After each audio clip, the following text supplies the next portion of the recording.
জনাব মুহাম্মদ রাসূলুল্লাহ সাল্লাল্লাহু আলাইহি ওয়াসাল্লাম বলেছেন, কিয়ামতের ময়দানে আল্লাহর কসম করে বলছি, সেদিন জাহান্নামীদের ভীষণ কষ্ট হবে আর জান্নাতীদের জন্য অত্যন্ত আসান হবে, অবস্থাটা খুবই আরামের হবে। নবীজি বলেন, এক ফরজ নামাজ, এক ওয়াক্ত ফরজ নামাজ আদায় করতে যে সময়টুকু লাগে, কিয়ামতের মাঠে এই সময় এত বড় বিরাট লম্বা সময় জান্নাতীদের জন্য এরকম হালকা হয়ে যাবে। সুবহানাল্লাহ। হযরত আবু সাঈদ খুদরী রাদিয়াল্লাহু তাআলা হাদিস বর্ণনা করেছেন, এক ওয়াক্ত নামাজ, একটা ফরজ নামাজ পড়তে যতটুকু সময় লাগে এতটুকু সময়ের ভেতরে জান্নাতীদের কারবার শেষ হয়ে যাবে। সুবহানাল্লাহ। আর ওদের কারবার তো শেষই হবে না। ويوم تشقق السماء بالغمام ونزل الملائكة تنزيلا। ফেরেশতা দেখতে চায় সেদিন আসমান সমূহ বিদীর্ণ হয়ে মেঘ পুঞ্জ বেরিয়ে আসবে, আত্মপ্রকাশ করবে, তার ভেতর থেকে ফেরেশতারা ক্রমাগত নাযিল হতে থাকবে। আর অবস্থাটাই হবে, আল মুলকু ইয়াউমাইযিনিল হাক্কু লিররহমান ওয়া কানা ইয়াওমান আলাল কাফিরিনা আসীরা। আর সেদিনে বাদশাহী হবে কেবলমাত্র রহমানের। ওয়া কানা ইয়াওমান আলাল কাফিরিনা আসীরা। আর সেই কিয়ামতের দিন, সেই সময়টা হবে কাফেরদের জন্য বড়ই কঠিন। এখানে কিয়ামতের কিছু কথা বলা হচ্ছে, কিছু আভাস দেওয়া হচ্ছে যে আসমান সমূহ বিদীর্ণ হয়ে মেঘ পিণ্ড বেরিয়ে আসবে এবং তার থেকে ক্রমাগত ফেরেশতারা নাযিল হতে থাকবে। আল্লাহর হাবিব বলেছেন, কেউ যদি কিয়ামতের দৃশ্য দেখতে চায় সেজন্য সূরা ইজা শামসু কুবিরাত ওয়া ইজা সামাউ ফাতারাত ইজা সামাউ শাক্কাত, এই সূরাগুলি যেন পড়ে, তাহলে কিয়ামতের দৃশ্য তার চোখের সামনে প্রতিভাত হবে। কিয়ামতের দৃশ্যটা আসলে কেমন হবে সেই সূরাগুলি তেলাওয়াত করলে সে বুঝতে পারবে। যেমন আল্লাহ পাক বলছেন, ইজাস সামাউ ফাকারাত ওয়া ইযাল কাওয়াকিবু তাফারাত ওয়া ইযাল বিহারু ফুজ্জিরাত ওয়া ইযাল কুবুরু বু'সিরাত। যখন আকাশসমূহ চূর্ণ বিচূর্ণ হয়ে যাবে আর তারকাসমূহ বিক্ষিপ্ত হয়ে পড়বে, সমুদ্র মহাসমুদ্রগুলি দীর্ণ বিদীর্ণ হয়ে যাবে, কবরগুলি সব উদ্গীরণ করে দেবে, তার মধ্যে যা আছে সে সবগুলি। আবার আল্লাহ পাক বলেন, ইযাশ শামসু কুবিরাত ওয়া ইযান নুজুমু কাদারাত ওয়া ইযাল জিবালু সুয়্যিরাত। সূর্য যখন ঢেকে যাবে, তারকাগুলি যখন বিপর্যস্ত হয়ে যাবে আর পাহাড়গুলি যখন চালিয়ে দেওয়া হবে, এই দৃশ্য তোমরা দেখতে পাবে। فإذا النجوم طمست وإذا السماء فرجت وإذا الجبال نسفت। সেদিন অবস্থা এমন হবে, সমস্ত তারকাগুলি স্তিমিত হয়ে যাবে আর আকাশ সমূহ দীর্ণ বিদীর্ণ হয়ে যাবে। আর দেখতে পাবে পাহাড়গুলি, সমস্ত পাহাড়গুলিকে উড়িয়ে দেওয়া হবে। আবার অবস্থা আরো কি হবে, فإذا برق البصر وخسف القمر وجمع الشمس والقمر। যখন চক্ষু বিস্ফারিত হয়ে যাবে মানুষের, চাঁদ আর সূর্য নিষ্প্রভ হয়ে যাবে, সব একাকার হয়ে যাবে, চন্দ্র এবং সূর্য তার অস্তিত্বকে হারিয়ে ফেলবে। শুধু তাই নয়, ওয়াকুমিলাতিল আরদু ওয়াল জিবালু ফাদুক্কাতা দাক্কাতাও ওয়াহিদা। জমিন ও পাহাড়গুলির মধ্যে সংঘর্ষ লাগিয়ে দেওয়া হবে আর তা এক ধাক্কায় জমিন এবং সমস্ত পাহাড়গুলি চূর্ণ বিচূর্ণ হয়ে যাবে। সুবহানাল্লাহ ওয়া বিহামদিহি। আল্লাহ রাব্বুল আলামিন বলছেন, এইভাবে করে কিয়ামতের দৃশ্য, বিভীষিকাময় দৃশ্য তোমরা দেখতে পাবে। আর সেদিনের রাজত্বটা কার হবে? আল মুলকু ইয়াউমাইযিনিল হাক্কু লিররহমান। সেদিনের রাজত্ব হবে কেবলমাত্র রহমানের। অর্থাৎ যেসব কৃত্রিম বাদশাহী দেখে তোমাদের চোখে ধাঁধা লেগে গিয়েছে, তোমাদেরকে দুনিয়ার বাদশাহী দেখে তোমরা ধোঁকায় পড়ে গিয়েছো, এসব বাদশাহী কিছুই টিকবে না সেদিন। সেদিন শুধু বাদশাহী থাকবে একমাত্র আল্লাহ পাকের। কার থাকবে বাদশাহী? যারা বলেন কার? আল্লাহ রাব্বুল আলামিন যখন কিছুই থাকবে না ঘোষণা করবেন লিমানিল মুলকুল ইয়াউম লিল্লাহিল ওয়াহিদুল কাহ্হার। আজকে কার রাজত্ব? চারিদিক থেকে আওয়াজ আসতে থাকবে পরাক্রমশালী আল্লাহ রাব্বুল আলামিনের রাজত্ব। আর কারণ নয়, হাদিস শরীফে এসেছে, বুখারী মুসলিম শরীফের হাদিসে এসেছে, আল্লাহর নবী বলেন আল্লাহ রাব্বুল আলামিন তখন তার এক হাতে আকাশ মণ্ডলীকে ধারণ করবেন, আর এক হাতে জমিনকে ধারণ করবেন। আকাশ মণ্ডলী এক হাতে, জমিন এক হাতে। এভাবে আল্লাহ রাব্বুল আলামিন বলবেন আইনাল জাব্বারুন আইনাল মুতাকাব্বিরুন। কোথায় সেই স্বৈরাচারীরা?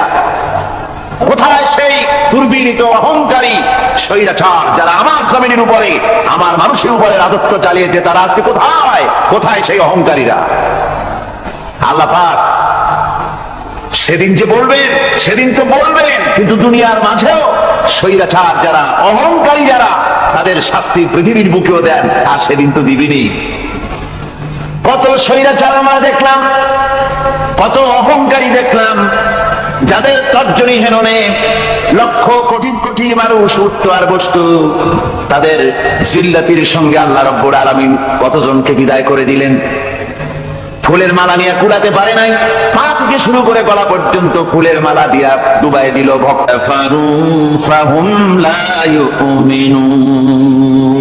নিশ্চয়ই আল্লাহর জমিনে সব বিচরণশীল জীব যত আছে, আল্লাহ বলছেন আমার জমিনে বিচরণশীল জীব যত আছে তার মধ্যে সব চাইতে নিকৃষ্ট প্রাণী হলো যারা ঈমান আনে নাই, যারা বিশ্বাস করে আমি আল্লাহকে, যারা পরকালকে বিশ্বাস করে নাই, যারা কোরআনকে বিশ্বাস করে নাই, যারা ইসলামকে বিশ্বাস করে নাই। পৃথিবীর মধ্যে তারা সবচাইতে নিকৃষ্টতম প্রাণী। আল্লাহ বলেন শুধু নিকৃষ্ট জনক, নিকৃষ্ট প্রাণী বললেই সারে না, এরা হলো চতুষ্পদ জানোয়ারের মতো। কে বলতেছেন? আমি বলছি না, কিন্তু আল্লাহ পাক বলতেছেন চতুষ্পদ জানোয়ারের মতো কাফেররা। وَمَثَلُ الَّذِينَ كَفَرُوا كَمَثَلِ الَّذِي يَنْعِقُ بِمَا لَا يَسْمَعُ إِلَّا دُعَاءً وَنِدَاءً। এই কাফেরদের দৃষ্টান্ত হচ্ছে সেই রাখালের মতো, যে রাখাল তার পশুদেরকে ডাকে, আর ওই পশুরা একটা ডাক শোনে মাত্র, কিন্তু কি যে বলে তা তো পশুতে বোঝে না। বলে বুঝতে পেরেছে?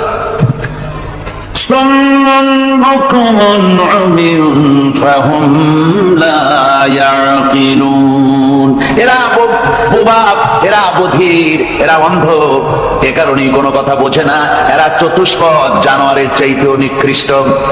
যাদেরকে আমি আল্লাহ বলেন, যাদেরকে আমি চোখ দিলাম, চোখ থাকতে হক দেখলো না, সব দেখলো। হক দেখে নাই চোখ দিয়া, এই চোখ দিয়া সব দেখলো। নারীর সৌন্দর্য উপভোগ করলো, আর নারীর অঙ্গ প্রত্যঙ্গ নিয়ে নানা ধরনের গল্প লিখলো, কবিতা লিখলো, কিন্তু এই সৌন্দর্য যিনি দিলেন তারেও চিনল না। আছে না কত কবি আমাদের দেশে? আমার দেশের সেই কবি জাতীয় পুরস্কার পায় যে কবি নারীর বিশেষ বিশেষ অঙ্গ নিয়ে বেশি করে নির্লজ্জ কবিতা লিখতে পারে, ওই হলো সবচেয়ে বড় কবি। আমার বন্ধুগণ, একজন বুজুর্গ ব্যক্তি তিনি পথ দিয়ে যাচ্ছিলেন, তো সে পথে এক সুন্দরী যুবতী মেয়েকে দেখে সেই যুবতী মেয়ের দিকে এই বুজুর্গ ব্যক্তি এক নজরে তাকায় আছে। তখন এই ঘটনাটাকে কবি এভাবে লিখতেছেন সাজায়: একদা সুখদায়ক প্রমোদা বদন দর্শন করিব ঝরিল নয়ন, হেসে কহে সে রূপসী সবিস্ময় মন, কহ দেখি মহাশয় কহ কি কারণ, বিষয় বিরাগী তুমি ভুবনে প্রচার, কি হেতু জন্মিল তব মানস বিকার, সামান্য ললনারূপ করি দর্শন, উচিত না হয় তব অশ্রু বরিশন। বুজুর্গ ব্যক্তি ওই মহিলার দিকে তাকিয়ে তাকিয়ে কাঁদতেছেন। সুন্দরী মহিলা বলেন, আল্লাহর বুজুর্গ বান্দা, আপনি এলাকার ভিতরে বুজুর্গ এবং পীর হিসাবে, বুজুর্গ ব্যক্তি হিসাবে আপনি বিখ্যাত।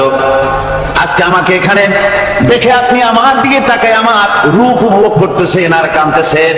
আপনার মতো সংসারে বিরাগী মানুষ আমার মতো একটা সুন্দরী মেয়েকে দেখে এভাবে কাঁদা ঠিক না। বুজুর্গ ব্যক্তি বলছেন, হেসে কহিলাম বলে করহ শ্রবণ, নেত্র ঝরে তবু হেতু ভেব না এমন, যে শিল্পী রচিল ওই সুধাংশুর বদন, তাহার তরে ঝরে নেত্র নয়নে জীবন। আল্লাহর বান্দি, আমি তোমাকে দেখি কান্দি না, আমার চোখে পানি বেরিয়ে গেছে। তোমারে দেখে আমি মনে মনে ভাবলাম, এত সুন্দর করে যিনি মানুষ বানিয়েছেন, না জানি ওই আল্লাহ রব্বুল আলামিন কত বড় সুন্দর। আমার ভাইরা, সুতরাং চোখ থাকতে ওরা আল্লাহ রাব্বুল আলামিনের কুদরত ওরা দেখে নাই, কান থাকতে কোরআনের আওয়াজ ওদের কানের মধ্যে ঢোকে নাই, বিবেক থাকতে আল্লাহর দ্বীনকে বুঝতে পারে নাই, চিন্তা করতে পারে নাই। আল্লাহ রাব্বুল আলামিন বলেন, উলাইকা কাল্লানাম, এরা হলো চতুষ্পদ জানোয়ার, বালহুম আদাল। শুধু জানোয়ার না, জানোয়ারের চাইতেও নিকৃষ্ট এমনই জানোয়ার। আল্লাহ বলেন শুধু জানোয়ার না, জানোয়ারের মতো শুরু খায় জনমের মতো। والذين كفروا يتمتعون ويأكلون كما تأكل الأنعام। এই কাফেরগুলির কাম শুধু ফুর্তি করা, গান বাজনা, নাটক, গল্প, এই সব কাজ তাদের। নামাজ নাই, রোজা নাই, আল্লাহর চিন্তা নাই, তাহাজ্জুদ নাই, পরেরকারি নাই, শুধু গান আর নাচ।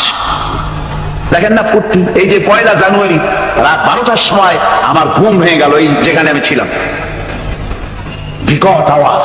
আমি মনে করলাম পাশের বাড়ি বুঝি ডাকাত পড়ছে।